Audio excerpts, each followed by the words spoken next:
कहानी की शुरुआत में हम टिम नाम के एक सिंपल से लड़के को अपने परिवार के साथ समुद्र किनारे एक सुंदर से घर में रहते हुए देखते हैं। उसका परिवार भी उसकी ही तरह प्यारा था। उसके पिता एकदम ठंडे दिमाग के आदमी थे। उसकी माँ भी उससे बहुत प्यार करती थी और उसकी छोटी बहन किट कैट तो पूरे घर की जान थी। उसके अंकल काफी अजीब थे, थोड़े खोए खोए से रहते थे लेकिन दिल के अच्छे हैं। हर साल उनके घर में न्यू ईयर पर एक पार्टी होती थी जिसे सभी लोग मजे से सेलिब्रेट करते। उस साल भी ऐसा ही था। पार्टी के अगले दिन टिम के पिता ने उसे बुलाया और कहा कि आज तुम 21 साल के हो गए हो। मुझे भी ऐसे ही तुम्हारे दादाजी ने अपने पास बुलाया था जैसे मैंने आज तुम्हें बुलाया है। टिम ने सीधे तौर पर पूछा कि कोई खास वजह है क्या। उसके पिता ने हमेशा की तरह एक शांत मुस्कान के साथ बताया, हमारे परिवार में मर्दों का एक सीक्रेट है, हम टाइम ट्रैवल कर सकते हैं, मतलब समय में सिर्फ पीछे जा सकते हैं, वैसे आगे नहीं। टिम ने पहले तो सोचा कि पापा मजाक कर रहे हैं, लेकिन उसके पिता ने कहा कि मुझे भी पहले ऐसे ही लगा था, बस किसी अंधेरी जगह जाओ, अपनी मुट्ठी बंद करो और जिस वक्त में तुम वापस जाना चाहते हो उस बारे में जोर लगा के सोचो। टिम ने सोचा कि अगर ये मजाक निकला ना तो पापा आपको कभी माफ नहीं करूंगा मैं, लेकिन अब उसका इंटरेस्ट तो जाग गया था। वो अलमारी के अंदर गया, मुट्ठी बंद की और कल रात की न्यू ईयर पार्टी के बारे में सोचने लगा। आंख खुली तो उसने देखा कि वो वही कपड़े पहने हुए था जो उसने पार्टी में पहने थे। बाहर से उसी म्यूजिक की आवाज आ रही थी। वो नीचे गया और पार्टी में वापस वही सब देखा जो कल हुआ था। इस बार उसने पिछले दिन वाली गलतियां नहीं दोहराई। फिर वो वापस अपने वर्तमान समय में लौट आया और पापा से मिलकर कहने लगा कि ये तो सच में काम करता है। उसके पिता ने मुस्कुराते हुए पूछा कि अब बताओ इस पावर का क्या करोगे तुम। टिम ने कहा कि सबसे पहले तो मुझे पैसा और फेम चाहिए। ये सुनकर उसके पिता ने तुरंत उसे रोका, ऐसा कभी मत करना, तुम्हारे दादा ने भी यही सोचा था। आखिर में उनके पास कुछ भी नहीं बचा। मैंने कभी भी किसी बहुत अमीर आदमी को खुश नहीं देखा, लेकिन टिम का कहना था कि अगर पैसा मिल जाए तो जिंदगी भर काम नहीं करना पड़ेगा। उसके पिता ने बड़ी सादगी से जवाब दिया कि काम से कभी मत भागो। तुम्हारे अंकल को देखो, उन्होंने भी सोचा था कि टाइम ट्रैवल सब कुछ सॉल्व कर देगा, और क्या वो ऐसा कर पाए? आज उनकी हालत कितनी बुरी है सब जानते हैं। टिम उनकी बातों को ध्यान से सुन रहा था। फिर उसके पिता ने एक आखिरी बार उसे कहा कि इस ताकत को किसी खास चीज के लिए इस्तेमाल करो, किसी ऐसे काम के लिए जो वाकई जरूरी हो। अब टिम ने सोचा कि मैं इस ताकत को सबसे पहले प्यार ढूंढने के लिए इस्तेमाल करूंगा। कुछ वक्त बाद टिम की छोटी बहन किट कैट का बॉयफ्रेंड जिमी एक लड़की को घर लाया। इसका नाम था शार्लेट। वो 2 महीने के लिए उनके साथ रहने आई थी। शार्लेट देखने में बहुत खूबसूरत थी। टिम का दिल तुरंत उस पर आ गया। उसने हर तरह से उसका दिल जीतने की कोशिश की। उसके साथ टेनिस खेला, घूमने गया, वक्त बिताया। अब जब शार्लेट का वापस जाने का वक्त आया तो टिम उसके कमरे में गया और उससे अपने प्यार का इजहार किया। लेकिन शार्लेट ने कहा कि काश तुमने 1 महीना पहले ये कहा होता तो शायद कुछ हो सकता था। लेकिन ये बहाना टिम के आगे चलने वाला नहीं था। टिम तुरंत अपनी अलमारी में जाके 1 महीना पीछे पहुंच गया और फिर शार्लेट से उसी तरह अपने प्यार का इजहार किया। इस बार शार्लेट ने स्माइल करते हुए कहा, काश तुम ये बात 1 दिन पहले पूछते। उसका ये बहाना सुनकर टिम समझ गया कि चाहे वो कितनी बार भी पास्ट में चला जाए, शार्लेट उससे प्यार नहीं करती। उसने अपने दिल पर पत्थर रख के ये मान लिया कि टाइम ट्रैवल से भी वो किसी का दिल नहीं बदल सकता। अगले दिन शार्लेट चली गई और कुछ दिन बाद टिम भी लंदन चला गया लॉ की प्रैक्टिस शुरू करने और प्यार ढूंढने के लिए। वहाँ उसने अपने पिता के एक दोस्त के साथ रहना शुरू किया, हैरी, जो कि एक थिएटर आर्टिस्ट थे। 6 महीने बीत गए लेकिन टिम की जिंदगी में कोई लड़की नहीं आई। एक दिन वो अपने दोस्त के साथ एक रेस्टोरेंट गया। वहाँ उसकी मुलाकात हुई मैरी से। दोनों कुछ देर बात करते रहे। बातें गहरी होती गई तो टिम ने उससे उसका नंबर ले लिया। मैरी ने नंबर देते वक्त कहा कि मुझे उम्मीद है हम फिर से मिलेंगे। उस रात टिम बहुत खुश था। जब वो घर गया तो उसने देखा कि हैरी का मूड बहुत खराब है। उसने बताया कि आज मेरा प्ले था लेकिन एक एक्टर अपना डायलॉग भूल गया। जिसके बाद प्ले खराब हो गया, पूरी ऑडियंस उठकर चली गई। अब प्ले के बहुत गंदे रिव्यूज आएंगे और मेरा काम डूब जाएगा। अपने अंकल की ये हालत देखकर टिम ने डिसाइड किया कि वो उनकी मदद करेगा। अब वो समय में कुछ घंटे पहले पहुंच गया और उसने सही टाइम पर उस एक्टर को वो डायलॉग याद करवा दिया। इस बार प्ले बहुत स्मूथली हुआ जिससे हैरी बहुत ज्यादा खुश था। उधर टिम भी अपनी जिंदगी में मैरी के आने से काफी खुश था। लेकिन जब उसने प्ले वाली रात के बाद अपने फोन से मैरी का नंबर चेक किया तो उसका दिल टूट गया। नंबर उसके फोन में था ही नहीं। ऐसा इसलिए क्योंकि इस बार उसने वो पल मैरी के साथ जिया ही नहीं। जब उसे मैरी के साथ मिलना था तब तो वो उस एक्टर को लाइनें याद करवा रहा था। अब टिम सोचने लगा कि मैं वक्त में वापस कैसे जाऊं। अगर मैं वापस गया तो अंकल का प्ले फ्लॉप हो जाएगा। वो मजबूर था क्योंकि दोनों चीजें एक ही वक्त पर हो रही थी। अब उसके पास मैरी का कोई कांटेक्ट नहीं था।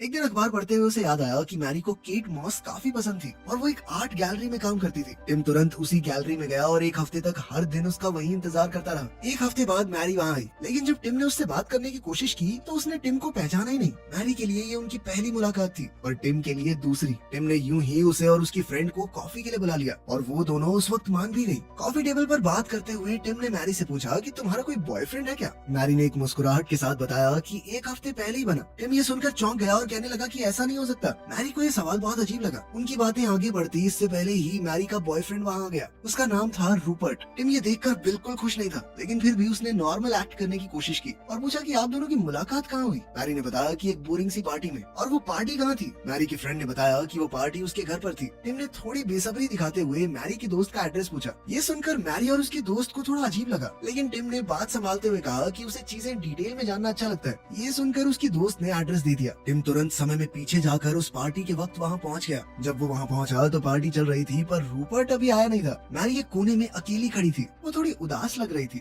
टिम उसके पास गया और उससे वही बातें करने लगा जो उसे पसंद थी। मैरी के लिए वो उससे पहली बार मिल रहा था, लेकिन वो मैरी से 2 बार पहले मिल चुका था। उसने कहा कि मुझे भी केट मॉस बहुत पसंद है और मुझे पता है तुम इस पार्टी में बोर हो रही हो। मैरी थोड़ा हैरान हुई, पर उसकी बातों से इम्प्रेस भी। उसने भी कहा कि हाँ, ये पार्टी बहुत बोरिंग है, कहीं बाहर चले क्या? वो दोनों पार्टी से बाहर निकल गए। उधर बेचारा रूपर्ट अब एंट्री ही मार रहा था पार्टी में, लेकिन वो कहाँ जानता है जो उसकी गर्लफ्रेंड बनने वाली थी उसे तो कोई और ही ले गया। लेकिन इस बार टिम सब कुछ बदल चुका था। बाहर डिनर के बाद टिम ने मैरी को घर पर ड्रॉप किया। दोनों के बीच नजदीकियां बढ़ती गई। वो दोनों एक दूसरे के काफी करीब आ गए, लेकिन चीजें टिम ने जैसी सोची थी वैसी नहीं हुई। तो टिम ने सोचा कि एक और बार करके देखते। वो समय में पीछे गया और उस रात को बार बार जीने लगा जब तक वो बिल्कुल परफेक्ट नहीं हुई। अब उसने मैरी को पूरी तरह से इम्प्रेस कर दिया था। वो दोनों एक दूसरे को हर रोज फोन मिलाने लगे। समय के साथ उनका प्यार गहरा होता गया। टिम को ये महसूस होने लगा कि मैरी ही वो लड़की है जिसके साथ वो अपनी जिंदगी गुजार सकता है। कुछ वक्त बाद टिम ने मैरी को शादी के लिए प्रपोज कर दिया। मैरी ने बिना किसी झिझक के हाँ भी कह दिया।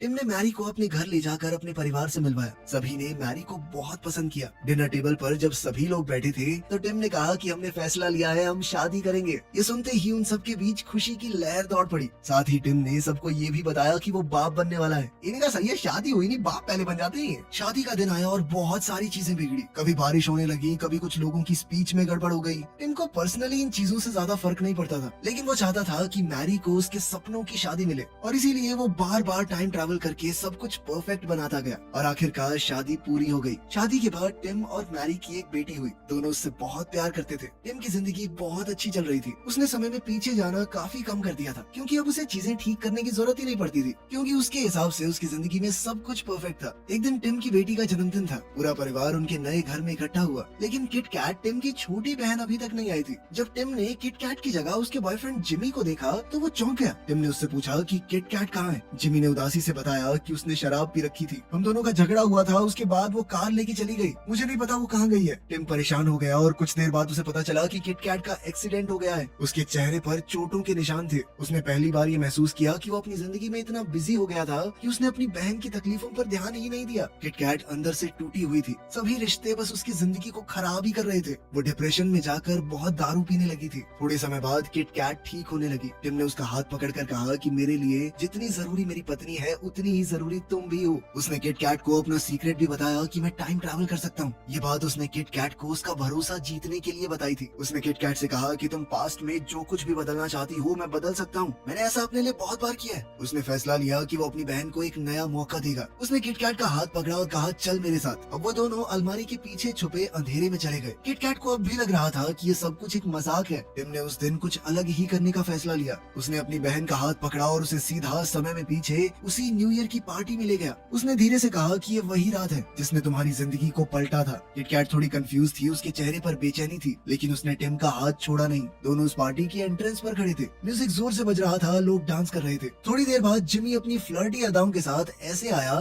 जैसे उसे दुनिया की कोई परवाह ही ना हो। उन्होंने देखा कि जिमी किसी और लड़की के साथ फ्लर्ट कर रहा था। पहले तो किट कैट कंफ्यूज थी, लेकिन फिर उसके चेहरे पर गुस्सा दिखने लगा। उसने आगे बढ़कर जिमी के पास जाकर बिना कुछ सोचे समझे एक जोर का थप्पड़ उसके गाल पर जड़ दिया। जिमी चौंक गया। उसे समझ नहीं आ रहा था कि उसे थप्पड़ क्यों पड़ा है। किट कैट कुछ देर तक उसे देखती रही, लेकिन कुछ कहा नहीं। उसके चेहरे से दिख रहा था कि उसके दिमाग में चीजें अब साफ होने लगी है। उसने अपनी सारी पुरानी भावनाओं को उस थप्पड़ के साथ ही खत्म कर दिया। उधर टिम ने ये महसूस किया कि किट कैट अब उस रिश्ते से आगे बढ़ने के लिए तैयार है। अब जब उसने जिमी का साथ ही छोड़ दिया तो उसका भविष्य भी चेंज हो गया।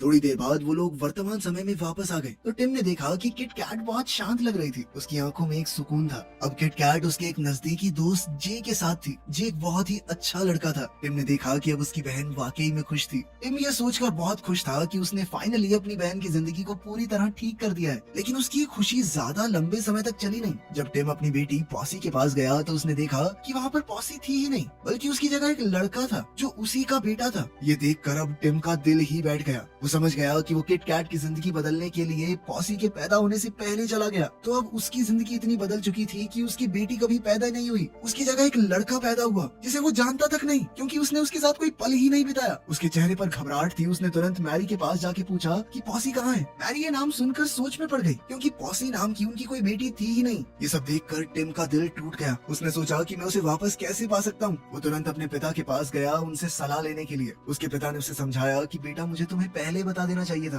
अगर तुम अपने बच्चे के पैदा होने से पहले के समय में जाकर कुछ भी चेंज करते हो तो तुम्हारा बच्चा भी चेंज हो जाएगा। उसका डीएनए, उसकी आइडेंटिटी, सब कुछ। यही टाइम ट्रैवल का सबसे बड़ा रिस्क है। ये बात टिम के दिल पर पत्थर की तरह गिरी। पॉसी उसकी जिंदगी का एक बड़ा हिस्सा थी। उसका होना ही टिम की खुशी थी। इसीलिए टिम ने फैसला लिया कि किट कैट की जिंदगी बदलने के लिए उसे कोई और रास्ता ढूंढना पड़ेगा। और उसने टाइम ट्रैवल का इस्तेमाल नहीं किया। जो जैसा हो रहा था होने दिया। अब किट कैट का कार एक्सीडेंट फिर से हुआ। टिम और मैरी उससे हॉस्पिटल में मिलने गए, लेकिन इस बार टिम शांत था, क्योंकि उसे पता था उसकी बहन की जिंदगी नॉर्मल हो चुकी थी। वो जानता था कि किट कैट के दिल में जे के लिए प्यार बढ़ रहा था, सच्चा प्यार। वो दोनों कुछ समय बाद एक दूसरे से प्यार भी करने लग गए। ये ने किट कैट को वो इमोशनल सपोर्ट दिया जिसकी उसे जरूरत थी। टिम ने सोचा कि कुछ रिश्ते बदलने के लिए उन्हें वक्त देना पड़ता है। शॉर्टकट से सिर्फ मंजिल बदल सकती है, लेकिन सफर तो तय करना ही पड़ेगा। थोड़ा समय और बीता और अब टिम और मैरी को एक और बच्चा पैदा हुआ, एक बेटा। अब उनके दो प्यारे प्यारे बच्चे थे, पॉसी और उसका छोटा भाई। टिम का परिवार अब पूरा हो चुका था। हर तरफ खुशी थी, लेकिन जिंदगी कभी परफेक्ट नहीं होती। एक दिन टिम को पता चला कि उसके पिता को कैंसर है। उनके पास सिर्फ कुछ ही हफ्ते बचे थे। ये सुनकर टिम शॉक में चला गया। वो उनके पास गया और पूछा, क्या कुछ बदला जा सकता है? उसके पिता ने मुस्कुराकर कहा कि मैं स्मोकिंग नहीं छोड़ सकता यार, बहुत मुश्किल है मेरे लिए। तेरे और तेरी बहन के पैदा होने के पीछे का भी यही रीजन है। तेरी माँ को मेरा स्टाइल से स्मोकिंग करना पसंद था, ऐसे ही पटाया था मैंने उसे।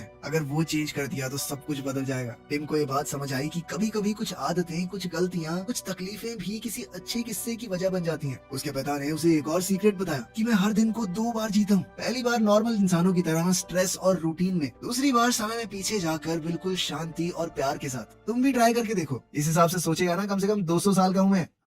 खैर टिम भी वैसा ही करने लगा। वो हर दिन को 2 बार जीने लगा। पहली बार आम लोगों की तरह, दूसरी बार पूरी खुशी के साथ। इस तरह हर एक लम्हा उसके लिए सपने जैसा हो गया। लेकिन एक दिन ऐसा आया जो टिम फिर से जीना नहीं चाहता था। उसके पिता की मौत का दिन। वो दिन बहुत बुरा गुजरा। मैरी ने उसे समझाया, उसके कंधे पर हाथ रखा। वो इतना जानता था कि वो वापस जाकर अपने पिता से एक बार मिल सकता है, और वो करता भी था। जब कभी उसका मन उदास होता, वो समय में पीछे जाता, समुद्र के किनारे वॉक करता और अपने पिता से बातें करता। उनके साथ वो पल दोबारा से जीता। फिर एक दिन मैरी ने अचानक कहा कि टिम, मुझे एक और बच्चा चाहिए। ये सुनकर टिम चुप हो गया। उसके मन में तुरंत एक सोच आई, अगर एक और बच्चा पैदा हो गया तो वो फिर अपने पिता से कभी वापस नहीं मिल पाएगा। उसने अपनी भावनाओं को छुपाया और कहा कि ठीक है। मैरी प्रेग्नेंट हो गई और टिम ने फैसला लिया कि मैं एक आखिरी बार अपने पिता से मिलूंगा। वो समय में पीछे गया और अपने पिता से कहा कि अब मैं वापस नहीं आ पाऊंगा, ये आखिरी बार है। उसके पिता ने उसका हाथ पकड़ा और कहा कि आओ मेरे साथ, एक बार तुम्हारे बचपन के दिनों में चलते हैं। अगर हमने कुछ बदला नहीं तो कुछ गड़बड़ नहीं होगी। वो दोनों समुद्र के किनारे गए जहाँ टिम एक छोटा बच्चा था। दोनों ने मिलकर रेत का महल बनाया, लहरों से खेलते रहे। उस पल में सिर्फ प्यार था, ढेर सारा प्यार। ये पल वक्त से परे था। इसके बाद टिम वापस वर्तमान में आया और उस दिन के बाद उसने टाइम ट्रैवल करना छोड़ दिया। वो हर दिन को एक तोहफे की तरह जीने लगा, हर पल में खुशी ढूंढने लगा। एक चाय की चुस्की, एक पुरानी धुन, पॉसी की ड्राइंग्स, मैरी की आंखों का नूर, सब कुछ उसे बेशकीमती लगता था। और इसी के साथ टिम की कहानी यही खत्म हुई। एक ऐसा इंसान जिसका वक्त के ऊपर भी जोर चलता था, लेकिन आखिर में खुशी उसे वक्त को अपना कर ही मिली। आपके पास ऐसी सुपर पावर हो तो आप पास्ट में जाके क्या बदलेंगे, कमेंट्स में जरूर बताना। मिलते हैं अगली वीडियो में।